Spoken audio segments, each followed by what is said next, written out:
muy parecida a la ilustración del norte de Italia, pero muy diferenciada de la ilustración anglosajona.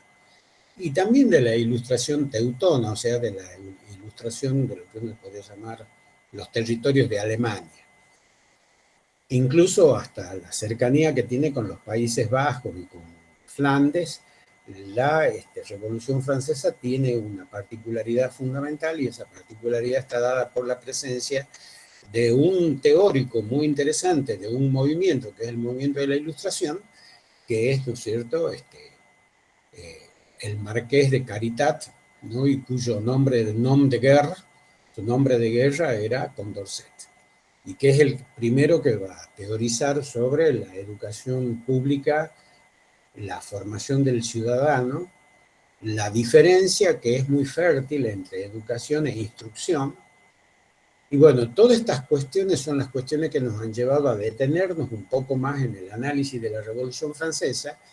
Y yo quiero decirles que en el módulo que viene, que es el módulo que cierra el estadio cuarto, ¿no es cierto?, nosotros ahí desarrollamos ya no solo el concepto de instrucción pública, el concepto de formación del ciudadano, la relación entre educación e instrucción, sino también miramos este concepto que dije al pasar.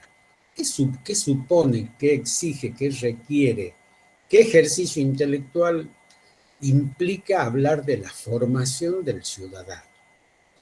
Y a partir de ahí, en el módulo que viene, es como que elegí 3 categorías de ciudadanos que la misma Revolución Francesa, como proceso histórico, social y político, y también cultural, va a ir formando o va a ir delineando, ¿no? Y esos ciudadanos no todos son de primera categoría, no todos son los ciudadanos acerca de los que desde una perspectiva teórica habla Condorcet, ¿no? Y ahí vamos a ver cómo tenemos como 3 categorías muy fuertes de ciudadanos que aparecen y que esas categorías muy fuertes están marcadas por el género, están marcadas por la condición social y están marcadas por el contexto, ¿no? Entonces, en ese sentido, la discusión que se produce en el mismo seno de la Revolución Francesa,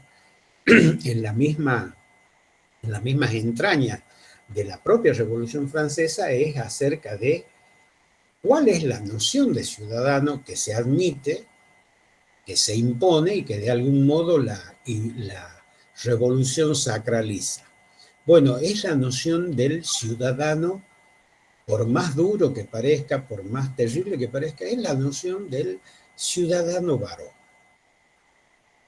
Y del ciudadano varón nacido en Europa, concretamente estamos hablando de Francia, nacido, ¿no es cierto?, francés, pero a la vez también varón y a la vez también perteneciente a sectores sociales que no son ni los sans-culottes ni son los desarrapados de París.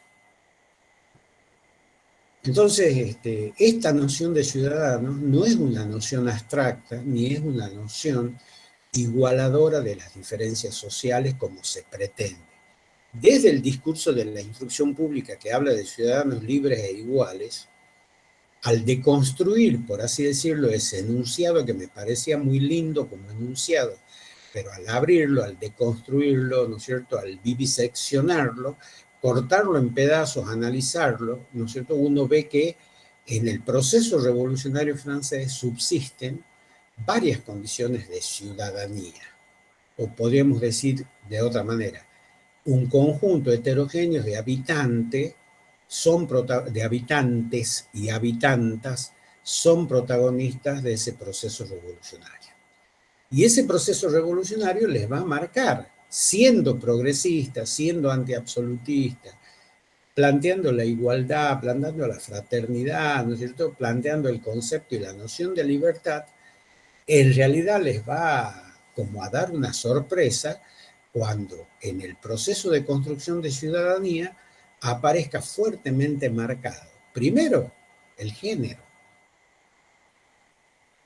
está fuertemente orientado, y el mismo discurso de la Ilustración así también lo afirma, no solo desde lo que dicen los teóricos de la Revolución Francesa, Babeuf, Danton, ¿no? Saint-Just, Robespierre, ¿no? Todos los referentes políticos de los dos grandes partidos de la Revolución Francesa, que es el partido de la montaña y es el partido, ¿no es cierto?, de los jacobinos, ¿no? El partido de los panzones y el partido de los famélicos, como sabían decir, ¿no? Donde queda claro que la potestad de la instrucción pública y de la condición de ciudadano va a ser de los varones. Y acá aparece una primera discriminación que es interesante tenerla presente, que es propio del discurso de la Ilustración, porque el discurso de la Ilustración, más allá de lo que dice, más allá de darle la posibilidad de que la educación sea mixta, más allá de hablar de igualdad y de inclusión, excluye a la mujer de los derechos con los que los varones van a comenzar a gozar constitucionalmente. La palabra goce no es una metáfora. Hay una cuestión de derecho inalienable que el que va a gozar va a ser el varón. Por ejemplo, el derecho político. Por ejemplo, el derecho de participación. Por ejemplo, los enunciados dentro de las normativas que favorecen explícitamente a los hombres. Acuérdense, Declaración Universal de los Derechos del Hombre y del Ciudadano. Y cuando Olympe de Gouges les dice, bueno, yo quiero que se haga una Declaración Universal de las mujeres como ciudadanas, le cortan el cogote. Entonces, hay una segunda categoría, yo diría, de ciudadanos, y ahora le agregaría ciudadanas, que va a estar, por una cuestión de género, excluida de derechos. Y esto hay que decirlo, porque si no, cometeríamos un error garrafal, diría yo, y además un error igualador que es no solo injusto, sino que es históricamente inexacto, y es creer que porque se produjo la revolución por el discurso, por la idea de igualdad, fraternidad, por toda esta idea de que el ciudadano en abstracto son todos, mujeres y varones no se diferencian. Entonces, por eso decía, el concepto de ciudadanía no es el mismo para el varón que para la mujer.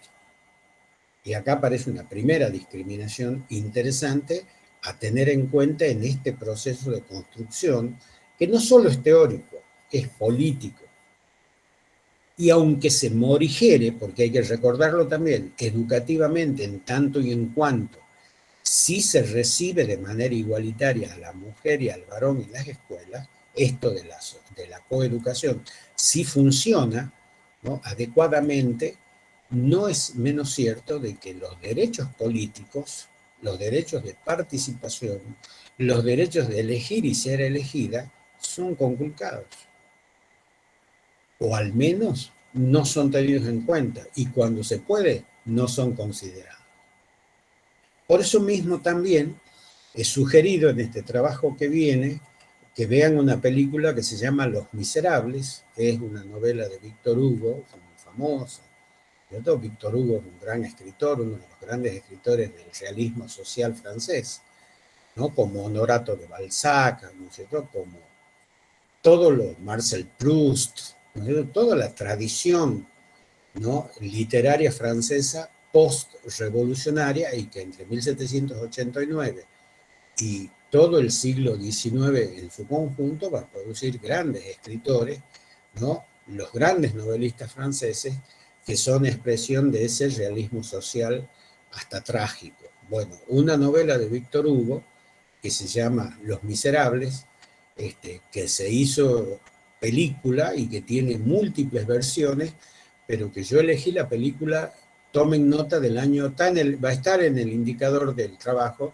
pero es la película realizada en 1998 con un elenco extraordinario, que es una película multipremiada, de las múltiples películas que hay de versión de los Miserables. ¿Por qué elegí esa? Porque me tomé el trabajo de hacer un paneo, como se dice, de los elencos, ¿no?, de los premios, de las actuaciones, y me pareció que la mejor de todas con Liam Neeson, ¿no es cierto? Y con la chica esta que hace de, ¿cómo se llama? La Uma Thurman, la vengadora esta que hace de Bill Kill, que con el sable degüella a medio mundo. Bueno, son los dos, ¿no? Protagonistas fundamentales.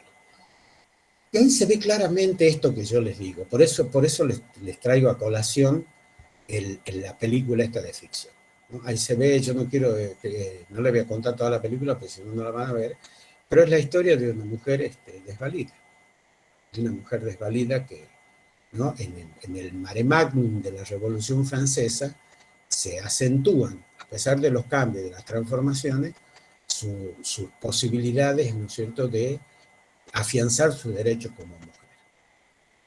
Así que bueno, y una tercera condición de ciudadanía, que también no es considerada ciudadanía y directamente no es considerada ni siquiera como condición humana, no de condición ciudadana, es el fuerte debate que van a realizar, que van a confrontar, que van a además lo van a explicitar, ¿no? Ciertos sectores de la Ilustración francesa, los más radicalizados, Babeuf, ¿no? El mismo Rousseau, ¿no? El mismo Montesquieu, ¿no? Los Marat, ¿no es cierto? Danton, Marat son los tipos más importantes que blanquean una situación, y es la cuestión de la esclavitud, ¿no? La condición de los negros, esa condición de la cual Francia participa activamente como potencia negrera y esclavista. No se olviden ustedes que las mayores, ¿no es cierto?, los mayores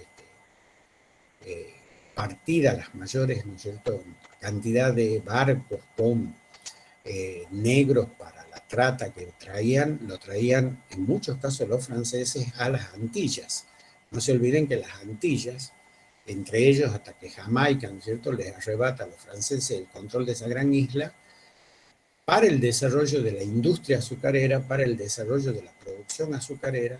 Francia va a ser una de las grandes potencias negreras, ¿no es cierto?, de los siglos XVI, XVII, XVIII y XIX, y una de las grandes fuentes de ingresos de la República Francesa, desde el Rey Sol, Luis XIV, ¿no es cierto?, hasta José Napoleón Bonaparte en 1848, que cae con la Revolución de la Primavera de los Pueblos. Su fuente de ingresos, una de las fuentes de ingresos que le recontraequilibra la balanza comercial ¿no es cierto?, del Imperio francés, va a ser la trata de negros. Revolución Francesa mediante. Entonces, los intelectuales de esta época también se plantean, bueno, ¿y los negros qué son? Bueno, son subhumanos, ni siquiera son ciudadanos. Si toda aquella población que no forma parte, ¿no?, de esa supuesta universalidad que es la educación del ciudadano, ¿no?, el concepto de libertad, de fraternidad, aquí hace agua. No es que no lo denuncian. Yo por eso mismo en el módulo puse un artículo de cómo los intelectuales más radicalizados de la Revolución Francesa denuncian esta situación. Denuncian el colonialismo, denuncian el racismo y denuncian la trata de negros.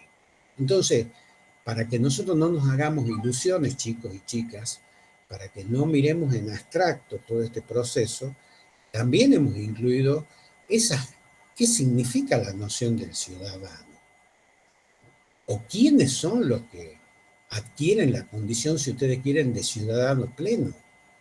No son los sans-culottes, no son los que pusieron el cuero para que el ejército, ¿no?, del rey los mate y los masacre en primera fila.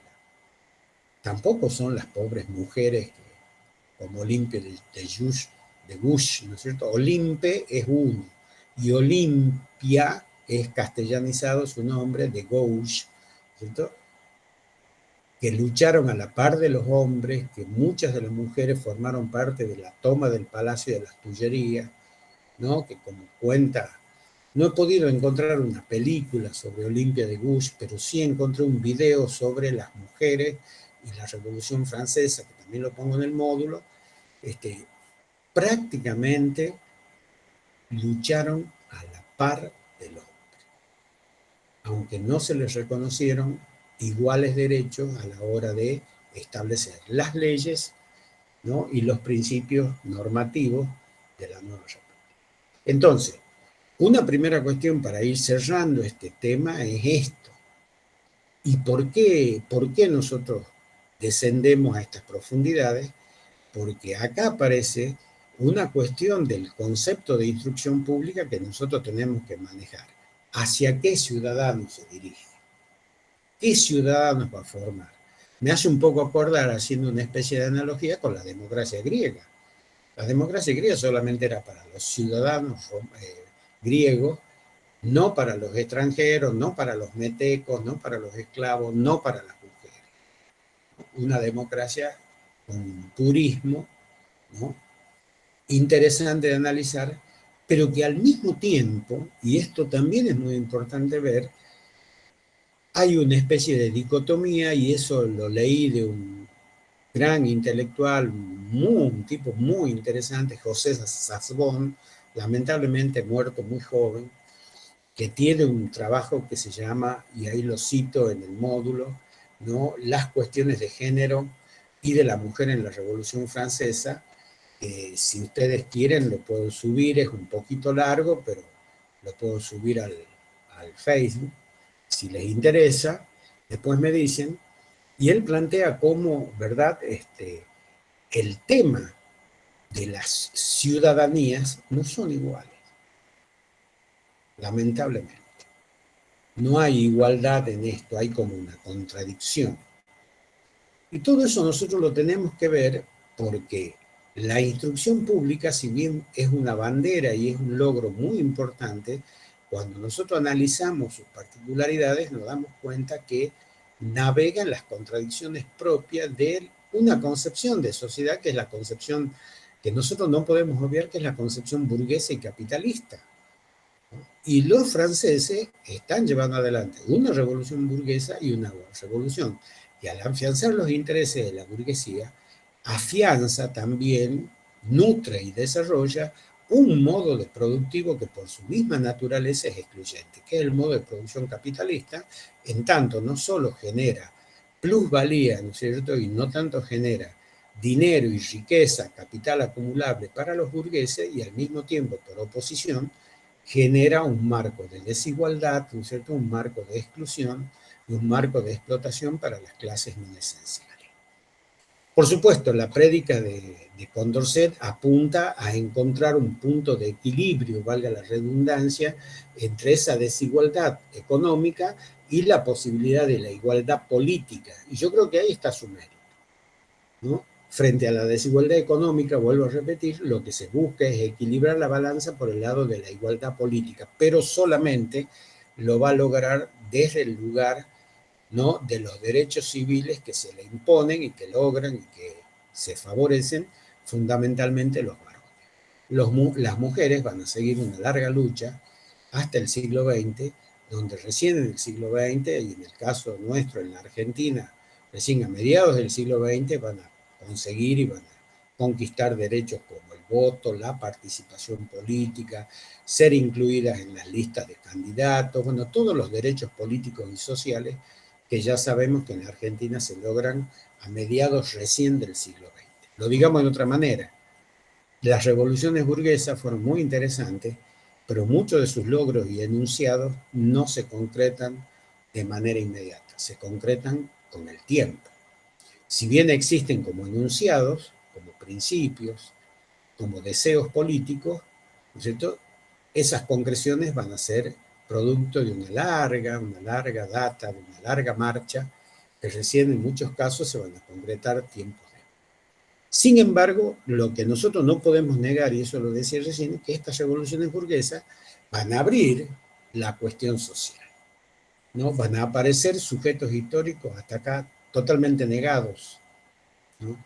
Esta revolución, esta concepción de Estado, el Estado, digamos, representativo, tripartito, el Estado con democracia representativa, va a tener en su sustento el concepto de soberanía política dada por la aparición, la participación y la lucha de dos sujetos históricos profundamente excluidos hasta ese tiempo histórico, que son los trabajadores, el pueblo, como uno diría, y las mujeres. ¿Y por qué hago esta distinción? Porque, como ya hemos visto, no es lo mismo el pueblo y los derechos trabajadores de los varones que el pueblo y los derechos de las trabajadoras mujeres, ¿no? Entonces, pero de todos modos, esta cuestión social incorpora dos grandes sujetos históricos, la mujer y el varón en condición de proletario, ¿no? Que van a convivir una relación de desigualdad, de lucha y de enfrentamiento con sus, ¿no es cierto?, patrones, con la burguesía, ¿no? Que es lo que comúnmente nosotros llamamos la cuestión social de estas revoluciones burguesas del siglo XVIII. Entonces, esta primera cuestión es lo que quería ir aclarando para cerrar el tema Revolución Francesa, instrucción pública, construcción de ciudadanía y qué se entiende por ciudadanía. Porque hasta acá, como lo decía Sarmiento y como lo dicen todos los liberales, ¿no es cierto?, el concepto de ciudadanía es una cosa abstracta, es como un concepto cerrado, como un concepto no penetrado, no deconstruido. Bueno, nosotros hacemos lo que sugiere Derrida, lo agarramos ese concepto y le metemos, ¿no es cierto?, el cuchillo y lo cortamos en pedazos y descubrimos, como decíamos recién, que el concepto de ciudadanía no es igual, no es uniforme y está atravesado por la condición de género, está atravesado por la condición de nacimiento o pertenencia y está atravesado por un contexto histórico, social y político, como es el siglo XVIII, donde las condiciones de dominio del mundo periférico están dadas por el esclavismo, el colonialismo, ¿no es cierto?, y la progresiva apropiación de la riqueza que produce ese mundo periférico. Y en el caso concreto de la América española, de la América hispana colonial, ¿no es cierto?, la progresiva extinción de las culturas, ¿no es cierto?, originarias, va a generar que, frente a esa extinción, la resolución a la falta de brazos, la resolución a la falta de mano de obra, se lo haga, ¿no es cierto?, llevando de manera forzada población negra proveniente fundamentalmente del mercado demográfico africano a los dominios, ¿no es cierto?, latinoamericanos. Por eso nosotros vamos a ver la gran cantidad de población negra en América Central, la gran cantidad de población negra en el sur de los Estados Unidos y la gran cantidad de población negra en la zona portuguesa de América del Sur, esto es Brasil, y en la zona norte de la América del Sur, como el caso de Colombia, el caso de Venezuela, el caso de Ecuador, ¿no? Población más mestizada, con culturas, ¿no es cierto?, originarias en el centro, hacia la zona andina, como es el caso de Bolivia, el caso de Chile y el caso de Argentina en el cono sur, y donde la afluencia de población negra es mucho menor porque las plantaciones y el sistema de economía de la hacienda no generó esas migraciones. En cambio, el sistema de la hacienda, por ejemplo, latifundista en Brasil, va a demandar una enorme cantidad de mano de obra de origen africano, ¿no es cierto?, para el cultivo del café, para el cultivo de la caña de azúcar, para el cultivo del cacao, para el cultivo y la producción de la hacienda en todo, ¿no es cierto?, lo que es Brasil. Así que bueno, esas formas de humanidades son las formas de humanidades que intervienen, chicos y chicas, en el concepto de ciudadanía. No lo hagamos ese concepto abstracto, no lo vaciemos de contenido, sino lo deconstruyamos y le demos la significación social, antropológica y cultural que tiene en este tiempo histórico.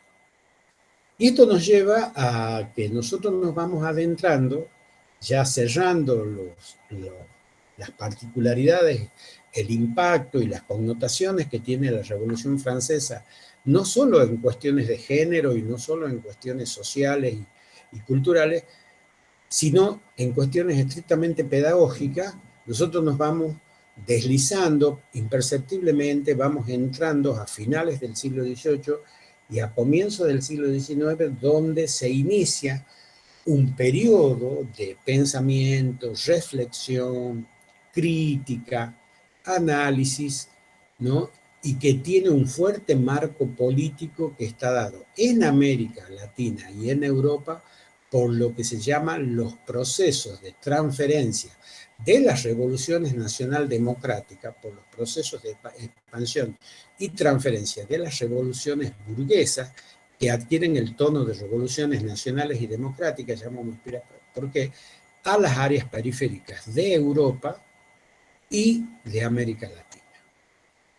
Ese movimiento ya no es el movimiento de la Ilustración clásica, ya no es el movimiento de los copetudos franceses y las linajudas damas, ¿no? Los grandes intelectuales y periodistas, sino que es un movimiento mucho más amorfo y con perfiles menos densos, con una lógica borrosa, y que comienza adquiriendo vigencia desde lo estético y lo literario, desde lo que podríamos llamar, desde una visión más humanista que científica, ¿no? Que política, por decirlo así. Y me refiero al romanticismo.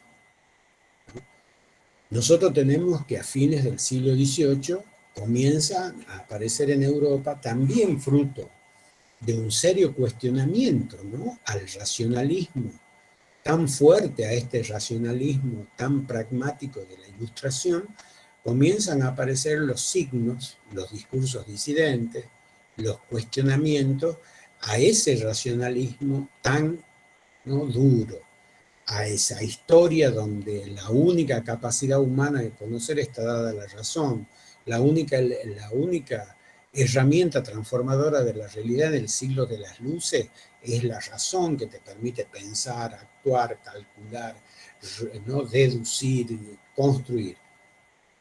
Y acá comienza un retorno, si se quiere, a un sensualismo que ya dejó, ¿no? sus líneas, sus, ¿no? marcas, ya las dejó a fines del siglo XVII, sobre todo en un caso particular, en el caso de Locke, con esa especie de visión, ¿no? empirista, donde se preguntaba acerca de cómo conocen los seres humanos y se adentraba en las dimensiones, perdón, de la subjetividad, ¿no es cierto?, desconocida, o en todos aquellos que desde el campo de las artes o desde el campo de la literatura se preguntaban acerca de qué pasaba en esa dimensión más oculta y que está más allá de la razón de los seres humanos. ¿No? Todas estas visiones empiristas, todas estas visiones sensualistas, y que en el siglo XVIII la van a expresar, por ejemplo, D'Alembert, o la van a expresar, ¿no es cierto?, pensadores como, obviamente, Juan Jacobo Rousseau, que se preocupa muchísimo por la subjetividad del niño, por los valores, por la idea de persona, etcétera, etcétera, recrudecen a fines del siglo XIX como un cuestionamiento claro y distinto a la dureza de pensamiento que manifiesta la Ilustración. Y el romanticismo, como todos lo sabemos, ¿no es cierto?, antepone nuevamente a la razón, ¿qué cosa? Los sentimientos. Antepone a la razón, ¿qué cosa? El sensualismo, ese goce que el conocer implica, ya no solo a través del libro, de la memorización, de los panegíricos, ¿no es cierto?, que se escriben, porque no hay que olvidarse que a fines del siglo XVIII irrumpe el periodismo y la prensa escrita, la llamada prensa militante, ¿no? Se empiezan a publicar en el marco de la Revolución Francesa una cantidad de periódicos escritos,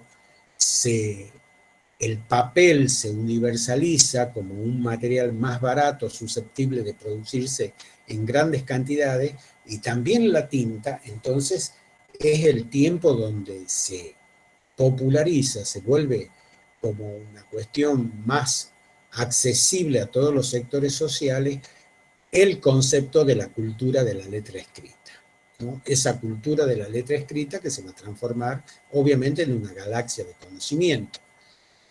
Entonces, en ese marco, la crítica de los románticos dicen de que aparece la palabra vivencia, ¿no? La palabra, se reverdece el concepto de experiencia. Y aparece sobre todo un concepto muy utópico que está relacionado a las ideas platónicas, a las ideas que tienen que ver con los grandes ideales, con la perfectibilidad humana y un progresivo alejamiento de esa visión de la condición humana tan, ¿no? Dura, tan marcada por la pobreza, tan marcada por la explotación, que de alguna manera ha impuesto el desarrollo del capitalismo o la irrupción del capitalismo. Lo digamos de otra manera, ¿qué es el romanticismo? La contracultura o el contradiscurso, ¿no? Que emprende o que se desarrolla frente a esta ilustración decimonónica que, como nosotros hemos visto, ¿no? Plantea duramente la noción de objetividad, plantea duramente la importancia de la razón, del conocimiento, emprende, ¿no es cierto?, contra el dogmatismo de la medievalidad que campea a lo largo de la modernidad, y van a ser los ilustrados quien, a través del razonamiento científico, los estudios de la naturaleza, los estudios físicos, van a ir refutando progresivamente las creencias, los dogmas y todo lo que ya hemos visto. Sin embargo, los románticos dicen, no todo el conocer es racional, no todo el conocer es descriptivo, no todo el conocer es solamente escribir artículos, no escribir grandes declaraciones, sistematizar todo eso a través de esta nueva galaxia del conocimiento que es la cultura de la letra escrita. También sirve la experiencia, también sirve la vivencia. Conocer es vivir, y conocer es una experiencia fenomenológica. Ahí aparece un señor, un interesante señor inglés, con el que Juan Jacobo Rousseau se va a pelear las piñas, que se llama David Hume, ¿no? Y curiosamente, siendo inglés, es un tipo que habla de esa experiencia que es intransferible y que es fenomenológica. ¿Qué quiere decir eso? Que el fenómeno me tiene que abofetear a mí, nadie me lo tiene que contar, y si no lo vivo no sirve. Por lo tanto, el romanticismo, y a la vez producto del contexto histórico, se va a nutrir de otra característica fundamental, el utopismo, ¿no? El utopismo de los grandes logros, el utopismo de la libertad, el utopismo de la lucha contra la opresión. Y fíjense, va a marcar la concepción romántica, que no es la concepción tonta esta, chicos, por favor, no confundan, ¿no? Un romántico no es el que le lleva flores a su novia, cena con velas, ¿no es cierto? Y le regala bombones. No, no, no, eso es una vulgarización estúpida y absurda del romanticismo. El romanticismo está marcado por todo el proceso, vuelvo a repetir, de, esto no se lo olviden por favor, de transición y transferencia de las revoluciones burguesas clásicas hacia el mundo periférico, no solo de Europa, ya no solo es la visión revolucionaria, nacional y democrática de lo que aconteció en Francia, Inglaterra, ¿no?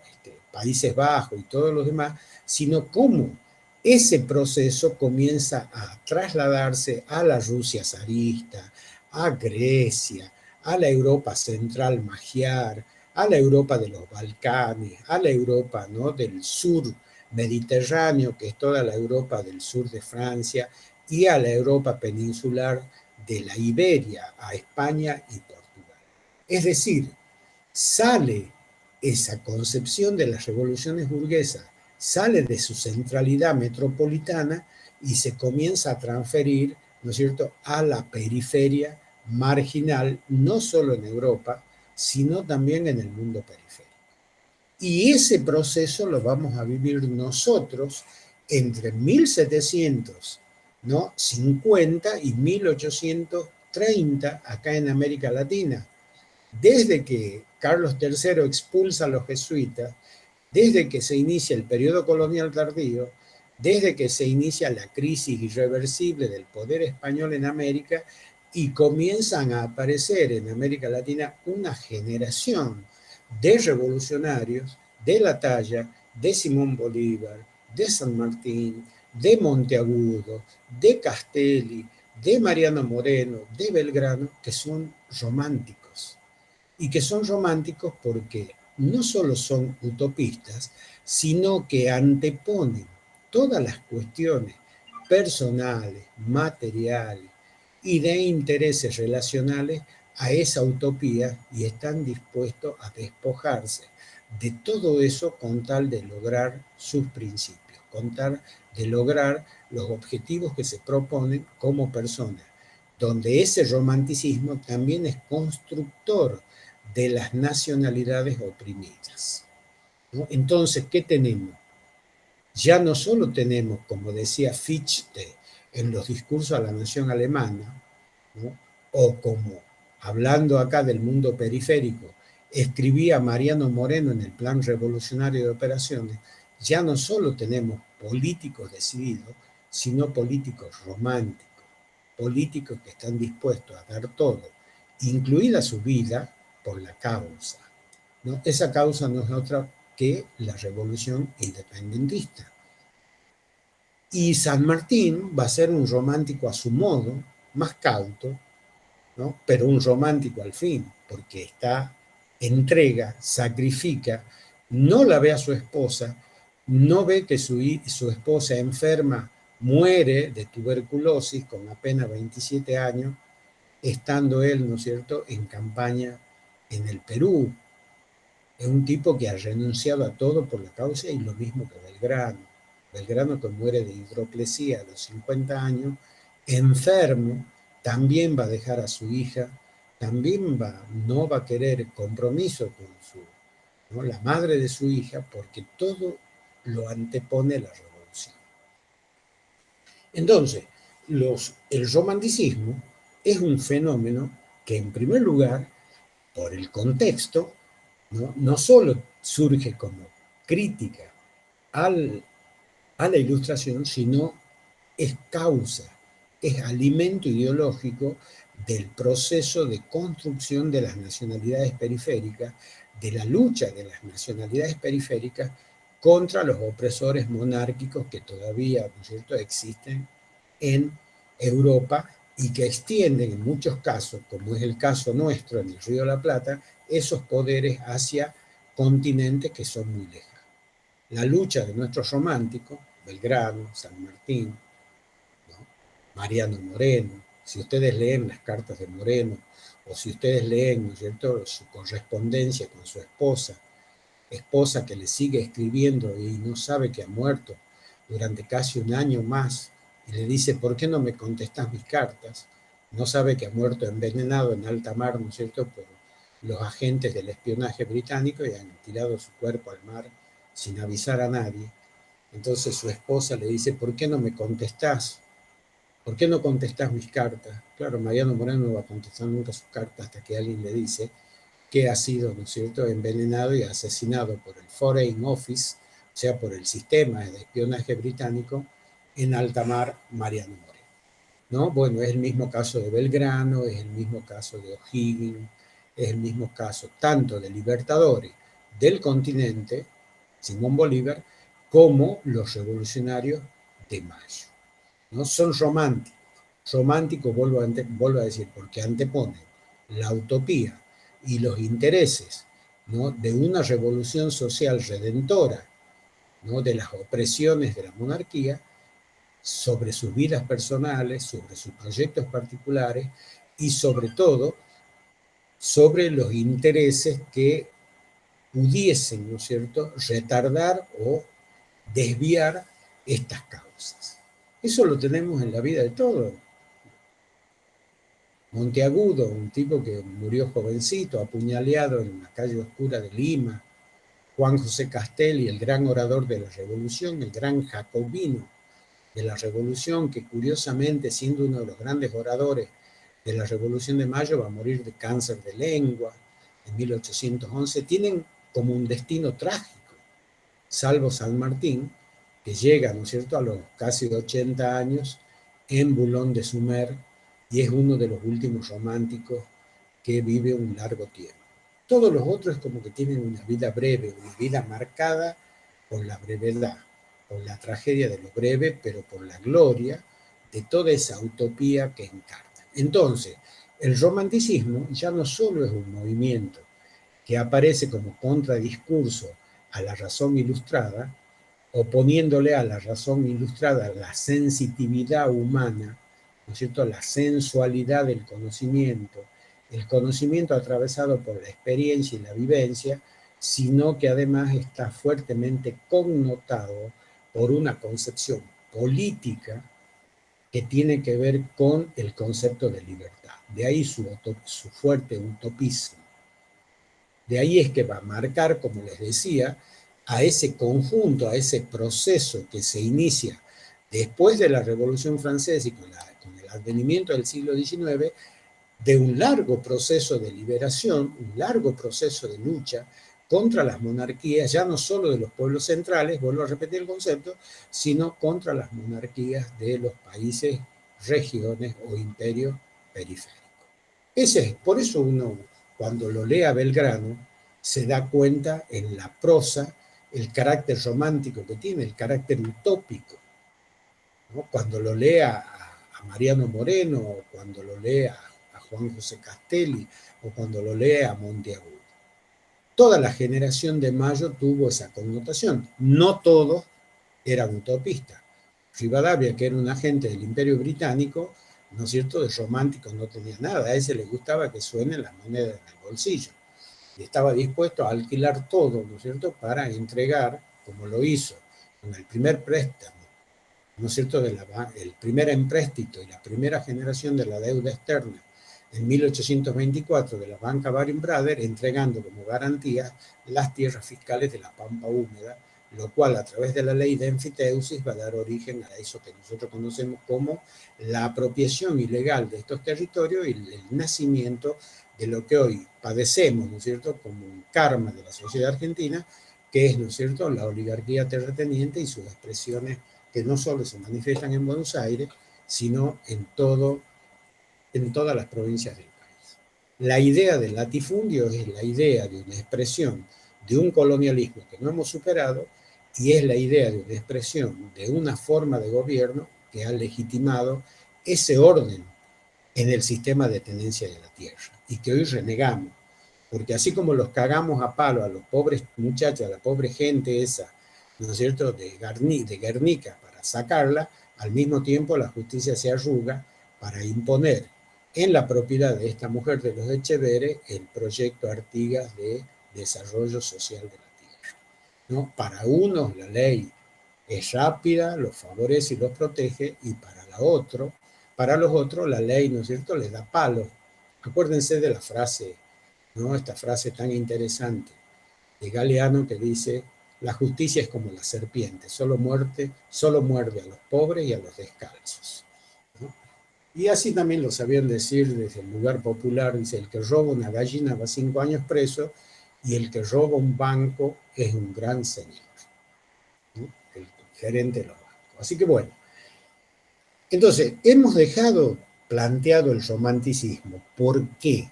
Porque también tiene una interesante derivación educativa que confronta con la tradición condorsetiana. No porque la confronte en el sentido de que cuestiona las políticas de Estado en materia educativa, sino porque se plantea ya no una cuestión de carácter cuantitativo, que es lo que se propone Condorcet, ¿no?, educar al ciudadano, a las mujeres, a los varones, que eso sea un derecho inalienable, que sea una cuestión universal, que incluya a todos. Está todo bien acá.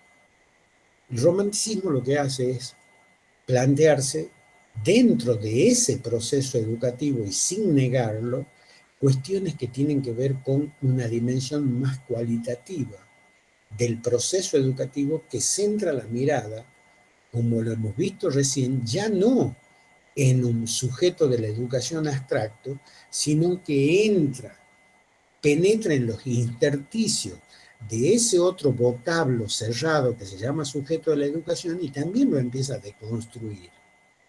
Y ahí encuentra que no todos los niños y eso también nos ha pasado a nosotros en el sistema, pueden acceder a la escuela. Y no solo por cuestiones, ¿no?, físicas, mentales o de discapacidad. No pueden acceder a la escuela por razones sociales, de exclusión social, de marginalidad, de pobreza. Y porque además tampoco la educación formalizada, esa educación propuesta por Condorcet, contempla. Me refiero, por ejemplo, a la primera infancia, a ese periodo en la vida del niño entre 0 y 6 años, que la escuela formal, la instrucción pública, pensada para chicos de 6 a 12 años que inician la escuela, tampoco contempla las etapas previas de lo que sería el concepto, hoy lo decimos ya después de que la psicología evolutiva han corrido ríos de agua de psicología evolutiva, hoy hablamos de primera y segunda infancia, pero en ese tiempo la infancia a la cual ya alude Rousseau cuando habla del periodo de los 2 a 4 años, no se contempla en el modelo educativo que propone, ¿no?, Condorcet, en el modelo de la educación o en el paradigma de la instrucción pública para ciudadanos libres e iguales. Lo digamos de otra manera, no solo son excluidos las mujeres, no solo son excluidos como ciudadanos los negros, ¿no?, y los esclavos, también eran excluidos por estas desigualdades que genera la producción capitalista, por estas desigualdades y por las miserias que genera este modo productivo, los sectores vulnerables de la infancia, ¿no?, los huérfanos, los chicos que nacían, como los hijos de Rousseau, en casas de niños expósitos, donde la mayoría moría. Toda esa población infantil de varones y mujeres de 0 a 6 años, o de 3 a 6 años, que no tienen ni pueden en muchos casos acceder a la posibilidad de una institutriz particular que los, ¿no es cierto?, contenga. Entonces, acá aparece la figura de Pestalozzi.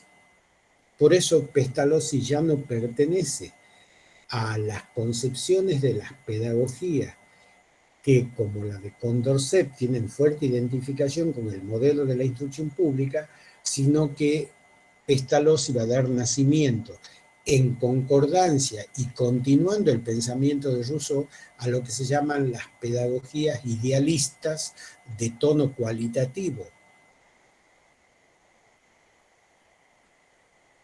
Él va a poner el ojo en una niñez que es la niñez marginal, que es la niñez preescolar, que es la niñez de los niños, valga la redundancia, abandonados, excluidos, hoy llamaríamos vulnerables, y también de aquellos niños, muchos de los cuales tienen defectos físicos o limitaciones y discapacidades en sus posibilidades de conocer.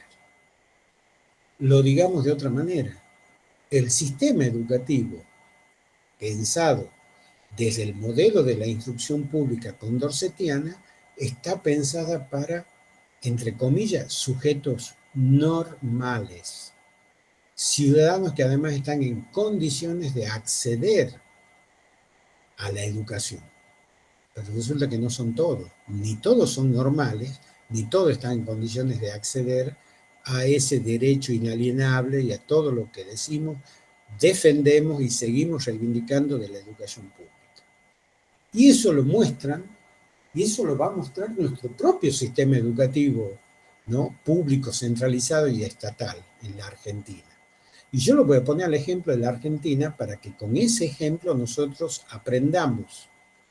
Fíjense, ¿qué es lo que plantea la ley de población escolar, ¿no?, de este gran intelectual argentino, además gran intelectual porque fue ministro de Instrucción Pública de Roca, que se llama Eduardo Wilde?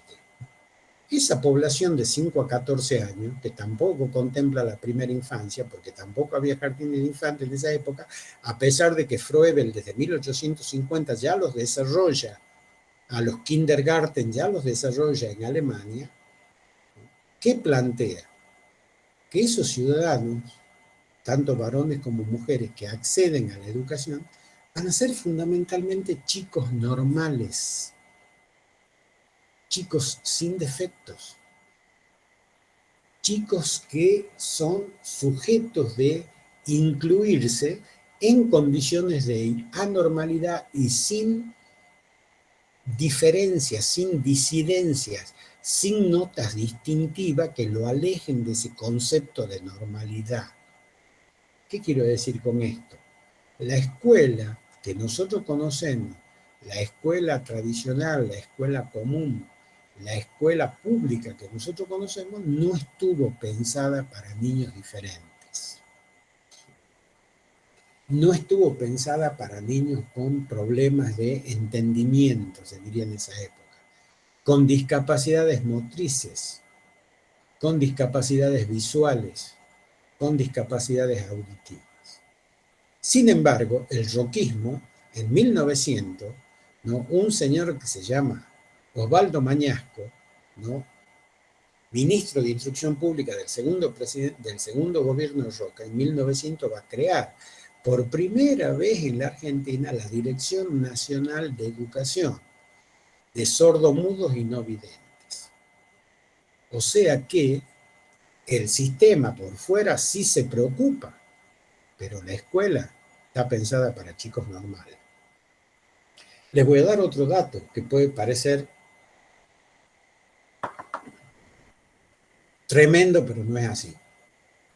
Recién en los años 40, en los hogares escuelas, en las escuelas de tiempo completo, comienzan a aceptarse la inscripción de niños con problemas motrices, con problemas visuales, con problemas auditivos. ¿Saben cuándo la escuela normal Juan Bautista Alberdi en el nivel medio aceptó chicos no videntes y chicos acúsicos? En 1995.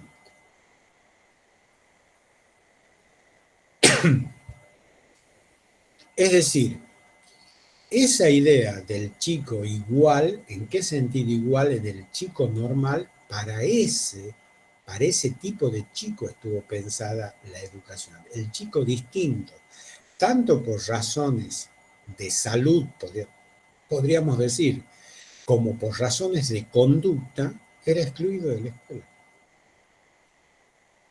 El chico que se portaba mal, el chico que era indisciplinado, el chico que era hiperkinético, el chico, ¿no es cierto?, que tenía todas las cosas del indisciplinado, había un momento en que se los llamaba a los padres y se les decía, ¿sabe qué? Esta escuela no está pensada para sus hijos, tiene que buscar otra escuela. No lo digo porque no lo desconozca. Yo he sido muchos años miembro del Consejo Consultivo del nivel medio de la escuela normal. Y ahí estaban todos los chicos, bueno, los chicos llamados problemas. Ojo, había algunos de cuestiones muy fuertes, chicos con consumo, chicos con alcoholismo, chicos, ¿no es cierto?, con situaciones muy agudas de vida familiar y a la vez de conducta y de conducta autodestructiva, que más que una expulsión o dejarlos afuera, ameritaban todo un apoyo psicológico, médico, todo un apoyo, ¿no es cierto? Esta teoría del cerco que llevan también los alemanes en el sistema educativo, que se llama la teoría del cerco, que es rodearlo al chico de un abogado, de un médico, de un psicólogo, de un pedagogo y de un asistente social, y hacerlo hacer a través de una vigilancia continua, ¿no es cierto? Algo así como una terapia de acompañamiento a ese chico para que falle lo menos posible en la escuela. Terapia de acompañamiento, por ejemplo, que si la familia del asesino de nuestra alumna, ¿no?, hubiera hecho, teniendo la plata que tienen, los miserables eso, si se hubieran hecho cargo de ese hijo que era psicótico y que era un perverso, ¿no es cierto?, esa chica no estaría muerta.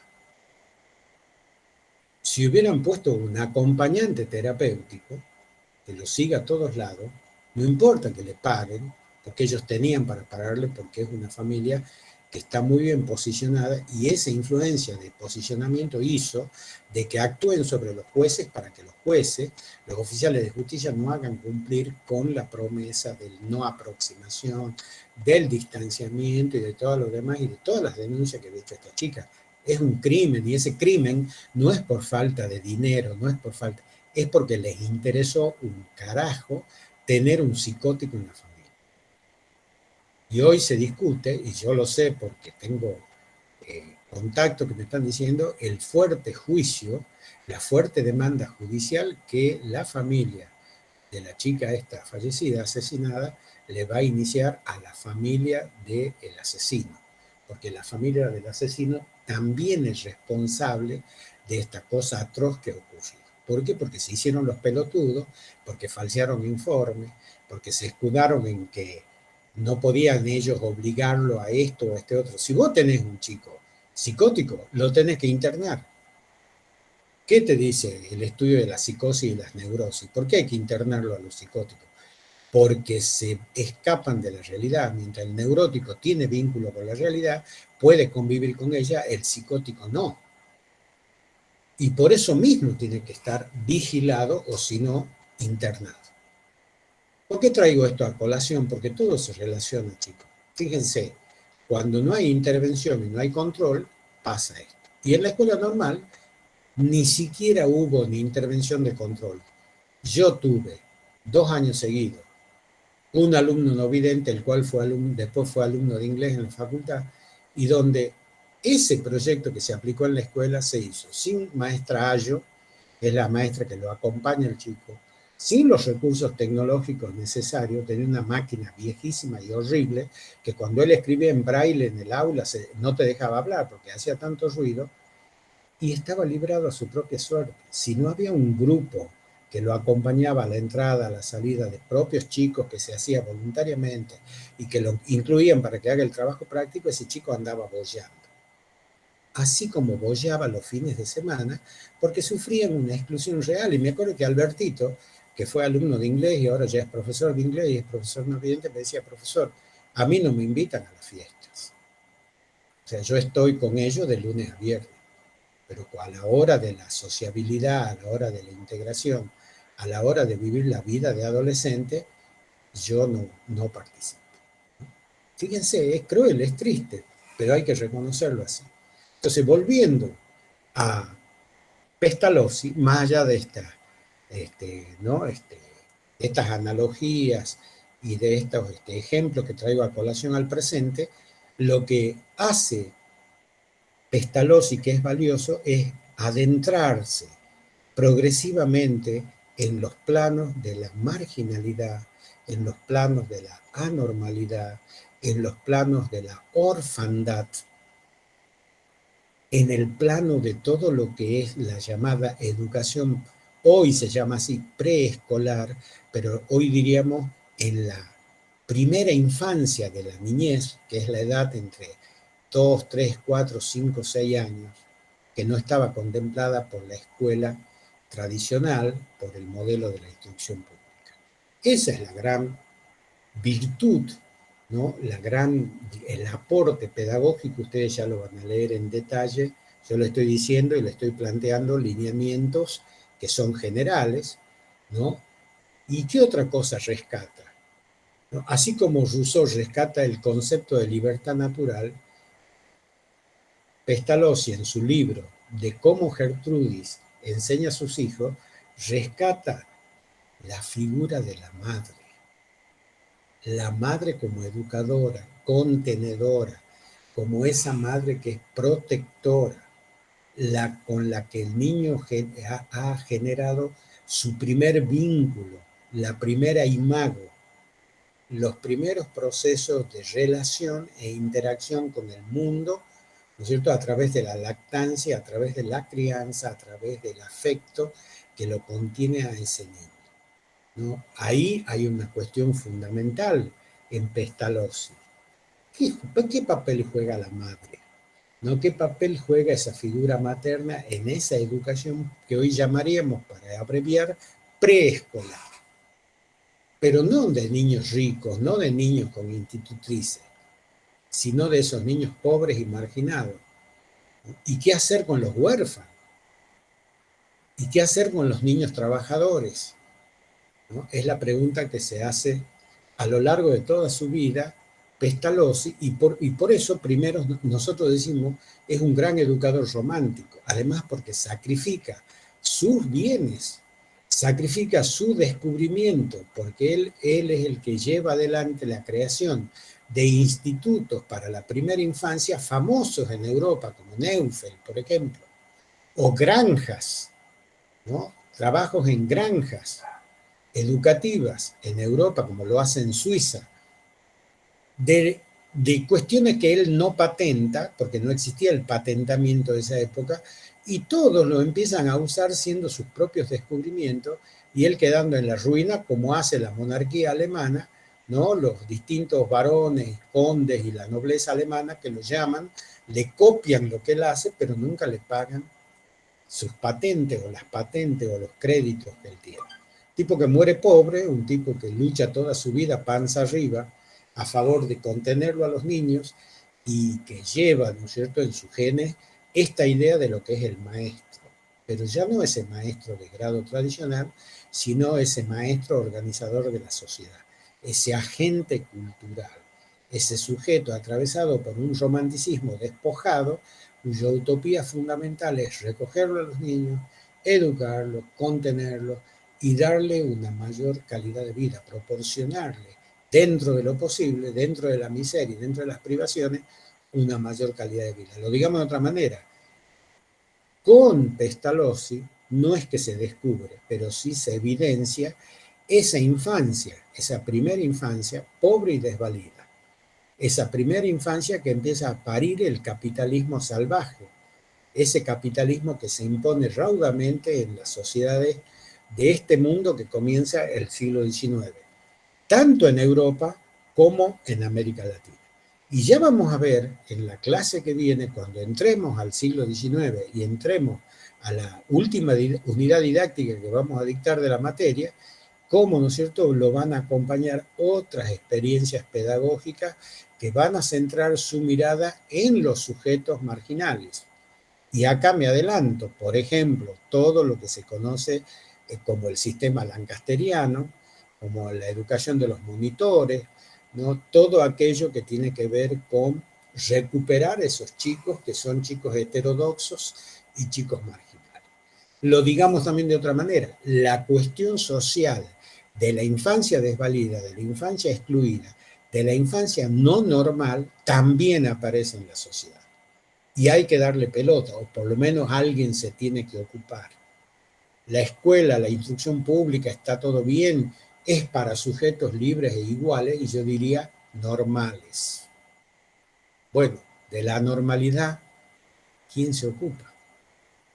Esa sería la pregunta que dejo justo a las 12:30 y que, si quieren, podemos abrir un breve cuadro de preguntas, de comentarios, de análisis, y ya queda planteado, chicos, la finalización del estadio, ¿no?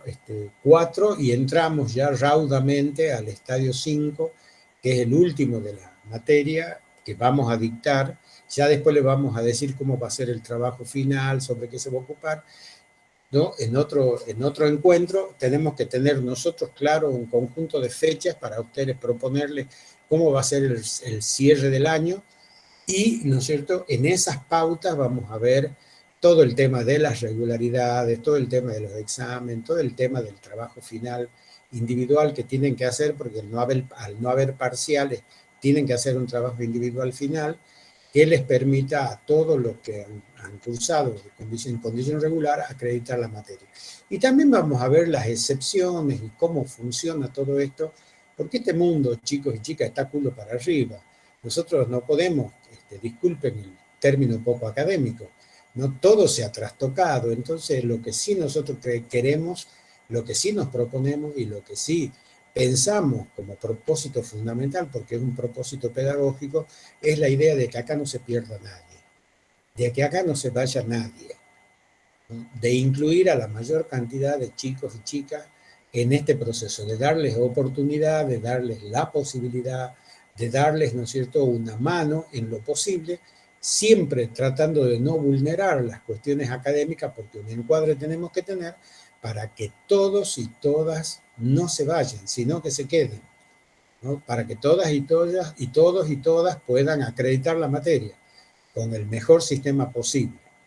Así que ya saben, eso es lo que estamos haciendo, eso es lo que estamos discutiendo en este mundo pandémico, desigual, incierto, que no nos da, no nos acerca dudas, no nos acerca certeza, sino que nos plantea todos los días más preguntas, ¿no? Así que bueno, si quieren, si tienen alguna pregunta, ahí creo que hay una. ¿Quién dice?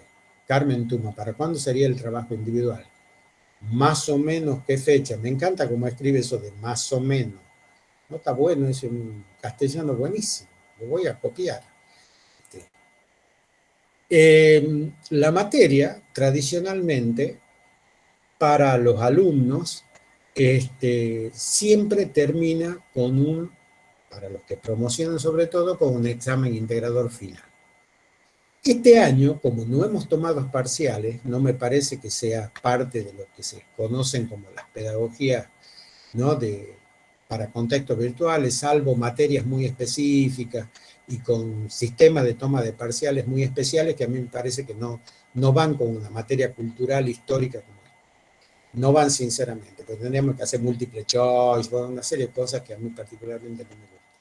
Por lo tanto, hemos suprimido los parciales y pensamos que ustedes tienen que hacer un breve ensayo final, cuando digo breve, de 3 a 5 hojas, de 3 a 5 carillas, sobre un tema que va a ser a elección de ustedes, de los temas dictados a lo largo del programa, ¿no? Y ese ensayo individual va a tener una fecha en que nosotros le vamos a dar para cuándo lo van a iniciar y cuándo lo tienen que terminar.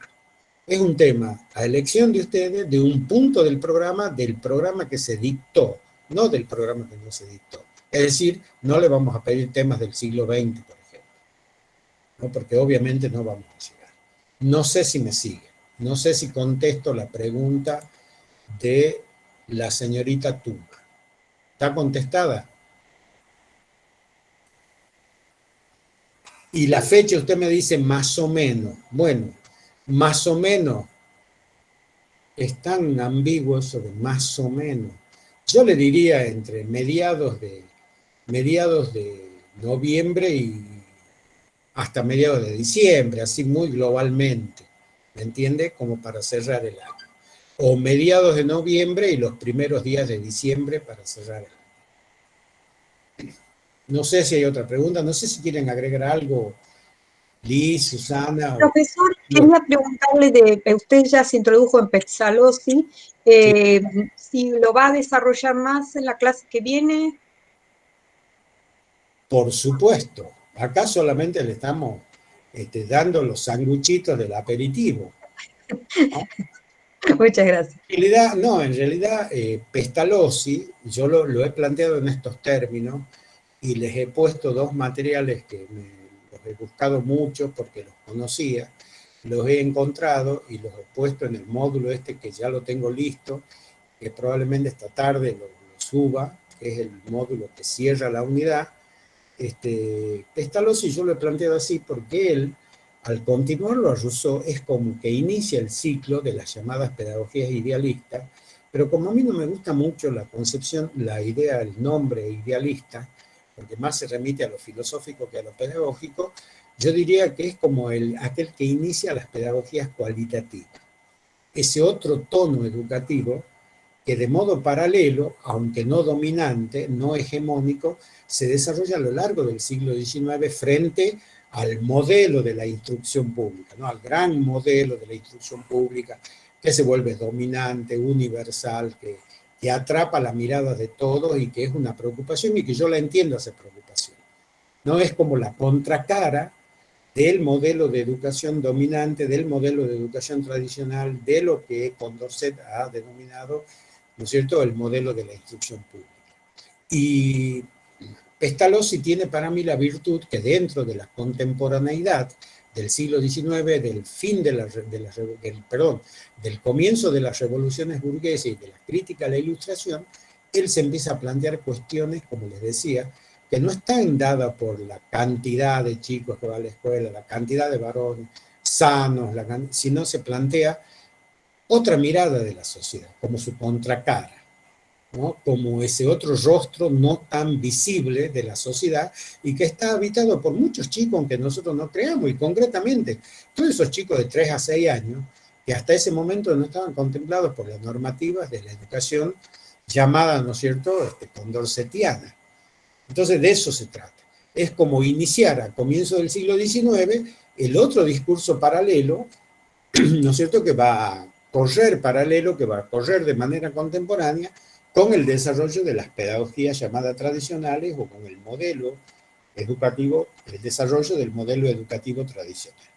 No sé si con esto le contesto la pregunta. Sí, profesor, muchas gracias. Bueno, ¿qué más? Ahí, como quería un poco, ya que hablamos un poco esa transición entre el siglo XVIII y el siglo XIX, que vos ahí lo habías tomado como brevemente, pero en América Latina la primera, para que comparemos cómo es las concepciones de ese sujeto ciudadano, le dice Etienne Balibar, que maneja la Revolución Francesa, que en definitiva piensa en un sujeto determinado, y cómo, por ejemplo, también a la exterioridad, por ejemplo, en América Latina, en sus colonias, Francia aún mucha libertad, igualdad y fraternidad, pero aún hoy continúa teniendo colonias ultramarítimas, así que también pensar en Haití como esa primera revolución en una isla que triplicaba la cantidad de haitianos por sobre franceses a principios de 1800 y que de alguna manera es la revolución social que se produce en América Latina, no dirigida por sus propias élites, porque en eso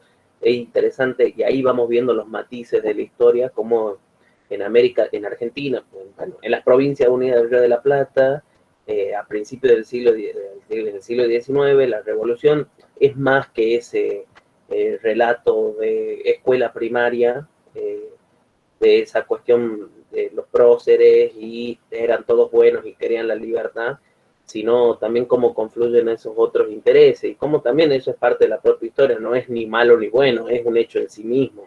La cuestión está en poder interpretarlo y eso a la hora de ver la educación es bastante interesante porque si pensamos, por ejemplo, cuál es el ideal, el sujeto pedagógico para Belgrano, sí, porque él tiene reflexiones en torno a lo educativo, cuál es para San Martín, por ejemplo, qué experiencias pedagógicas desarrolla en el Cuyo, y cuáles son para esos porteños ilustrados como Mariano Moreno, o como Castelli, o como Juan José Paso, que no dejan de estar sujetos a su propia cosmovisión de vivir cerca del puerto, digamos.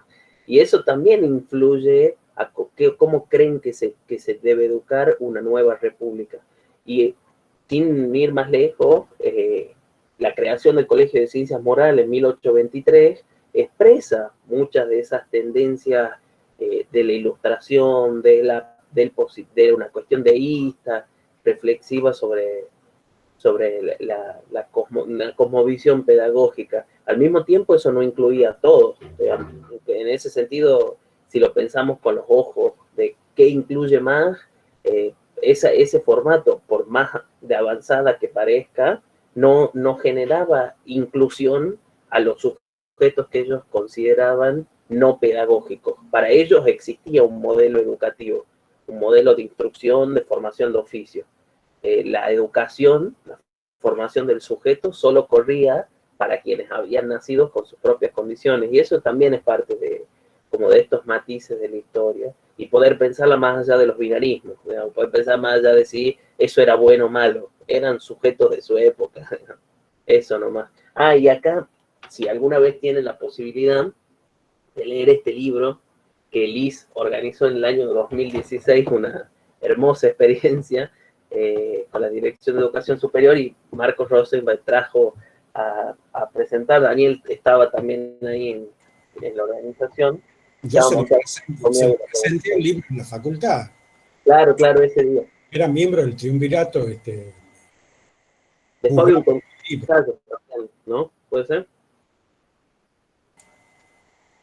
Eso lo presentamos. Liz fue una de las que gestionó activamente la presencia de Marcos acá en Tucumán. Ella consiguió toda la parte de guita para traerlo, así hablando mal y pronto. Sí, qué bueno que lo puedas recuperar a ese evento, muy bueno, muy bien, sí, excelente experiencia, realmente. Más lo que se hizo ese año con los colegios, con los institutos de estudios superiores, no fue muy bueno, fue muy bueno. Lo único que se hizo mal fue traerlo a los restos de Monteagudo a escondida y enterrarlo rápidamente, sin la participación de escuelas, fue tremendo, a mí me pareció una afrenta, mirá. Entre gallos y medianoche lo enterraron, ¿sabes por qué? Porque le siguen teniendo miedo a Monteagudo, las cosas que decía. Todos estos tipos, si lo ven a Monteagudo, ¿me se le caen los pantalones, se le rajan los calzoncillos, se le cae la vergüenza. No, no, en serio lo digo. Es la memoria la que actúa sobre ellos. Quiero decir algo más. A partir de lo que decía Emmanuel, quiero decir algo más, un poco tratando de responderle a la señorita Sosa. Se trata acá de ver cómo, desde lo educativo, si ustedes quieren, se construyen los sujetos pedagógicos, ¿no? Y así como la tradición de la instrucción pública va a construir una tradición de sujeto pedagógico normal, ¿no es cierto? En la familia, sano, etcétera, etcétera, etcétera, que no sea distinto ni diferente, así también con la acción de Pestalozzi aparece otra noción de sujeto pedagógico, que no es el sujeto pedagógico clásico, conocido o el deseable, es el sujeto pedagógico marginal, es que habita ese mundo desconocido, que habita ese mundo de la sombra, ¿no? O de la orfandad, que en ese tiempo era terrible, o de los chicos estos que han nacido en casa de niños expósitos, de los cuales muchos han muerto antes del año de vida, o no sobreviven, raramente sobrevivían hasta llegar a la segunda infancia, hasta los 5 o 6 años. Entonces ahí también, desde otro lugar, si uno quiere más antropológico del proceso educativo, ya estamos mirando con Pestalozzi la llegada, o por lo menos la construcción en un plano de lo simbólico, ¿no? La construcción o por lo menos el reconocimiento no la construcción, el reconocimiento de la presencia de otro sujeto pedagógico hasta acá no contemplado, ¿no? Desde el lugar de enunciación del discurso condorcetiano. No porque Condorcet sea malo, aclaremos, sino porque él plantea políticas de Estado, donde esas políticas de Estado, naturalmente, por la situación en que se plantea el discurso de la escolaridad, ¿no es cierto?, afrancesada de la primera época, bueno, piensa en una tipología de niños, en una tipología atravesada por la normalidad. Y así como hablábamos de sujetos sociales que son plenos de derecho como el varón, sujetos sociales bastante incluidos como la mujer y sujetos sociales que no son ni sujetos sociales como los esclavos o los que habitan, como decía recién ¿no? Emmanuel, que hicieron la primera revolución independentista en 1804 en América, que fue la revolución haitiana. Así también hay distintos tipos de sujetos pedagógicos, ¿no? Y en este caso, en Pestalozzi nosotros vemos, más allá de todo lo que se ha discutido de Pestalozzi, de cómo se lo critica, todo esto, la presencia de otro sujeto invisible, ¿no? Incluso para ahora, yo quiero decirlo para ahora, estoy hablando de hoy, de ayer, estoy hablando de esa cantidad de chicos y chicas de este mundo que con el tema de la pandemia han quedado fuera de todo lugar, fuera de todo control y fuera de toda posibilidad de vincularse por los problemas de marginalidad y de exclusión que viven, de, ¿no es cierto?, posibilidades y vinculaciones con lo que sería estar con la escuela, el vivir con la escuela, ¿no? Que por algo es una de las instituciones más poderosas, una de las maquinarias, ¿no?, civilizatorias más poderosas de la modernidad y del actual momento histórico que vivimos. Yo no me canso con esto termino la idea, no me canso de haber escuchado a una de las pocas pedagogas que escuché que hablan sobre la pandemia y todo, que dijo algo que a mí me pareció clave, y ella dijo, ya me voy a acordar el nombre, es una chica de Buenos Aires que trabaja bastante bien el tema de las marginalidades. Dijo, lo que más amenaza, decía ella, como concepto, ¿no? La pandemia, dice, es el proceso de socialización secundaria del niño. ¿Qué quiere decir con esto? Que ese chico se aprende con la máquina, o que aprende con el padre, o que aprende con la madre, no realiza lo que la escuela como esencia sociocultural plantea, que el niño tiene que construir relaciones secundarias, que el niño tiene que salir de la cultura familiar y entrar a la cultura escolar, que la escuela no solo le enseña a sumar y a contar, le enseña un conjunto de conductas socialmente necesarias para la vida de relación que son fundamentales, lingüísticas, ¿no? Éticas, sociales, epistémicas, ¿no? Entonces, nosotros yo no escucho a los especialistas que hablan de la pandemia hablar sobre eso. Escucho al 90% hablar boludeces, hablar lo que se les ocurre. Está bueno, yo creo que cuando la pandemia se termine, construyen cosas que son hipótesis poco comprensibles y poco explicativas. Eso es lo que escucho en un 90% de todo lo que se... Ahora, cualquiera ya se sienta y habla sobre la educación y la escuela como si supiera. Y yo digo que para apropiarse de lo desconocido, hay que partir de lo conocido. Y a mí me dejó dando vuelta en la cabeza esta chica porque me parece muy lúcida su reflexión. Está fuertemente amenazada la socialización secundaria del chico. Es decir, un chico que se va a crear como se cría entre cuatro paredes, es terrible. Esta pandemia es terrible, no solo por la cantidad de amigos muertos que tengo, conocidos muertos que tengo, sino por el aislamiento, por esa cosa tan valiosa que tenemos los seres humanos, que es encontrarte con otro que conoces, que te aprecia, darle un abrazo, mostrarle tu afecto, sentarse a tomar un café, como decía el poeta, mirarlo a los ojos. Tremendo. ¿Qué vamos a hacer, chicos? Nos tenemos que hacer fuerte en el marco de estas carencias. Bueno, no sé si hay nada más. Nosotros les prometemos a ustedes, chicos, que vamos a seguir elaborando cuestiones y en el curso de esta semana vamos a tener definido algunas cosas ya respecto a lo que de algún modo le hemos anticipado acerca de cómo termina el año, cómo van a ser, por ejemplo, las fechas de los trabajos, si va a existir o no la posibilidad de que hagamos un coloquio de cierre, en fin, algunas cosas más, ¿no es cierto?, respecto a la materia. Si vamos a trabajar con 2 coloquios, uno en diciembre y otro en febrero, para darle una oportunidad más a los más rezagados, a los que han venido con problemas. Todo eso no se lo vamos a plantear como posibilidad, sino como una afirmación ya a partir de la semana que viene. Así que bueno, no sé si quieren decir algo más, Susi, Liz, Emanuel. ¿Todo está bien? Todo, sí, totalmente. Recuerden el horario de consulta para solamente información para el recordatorio, pero creo que, bueno, más que nada las personas que ya quedaron acá son quienes tienen como bastante, ya ubicamos por sus nombres ahí en el panel del MIT, así que me parece que no tendrán mayores dificultades y saben que pueden comunicarse en las consultas. Así que yo empiezo a cortar la grabación y ya saben que pueden encontrarla en YouTube. Muteado, Daniel.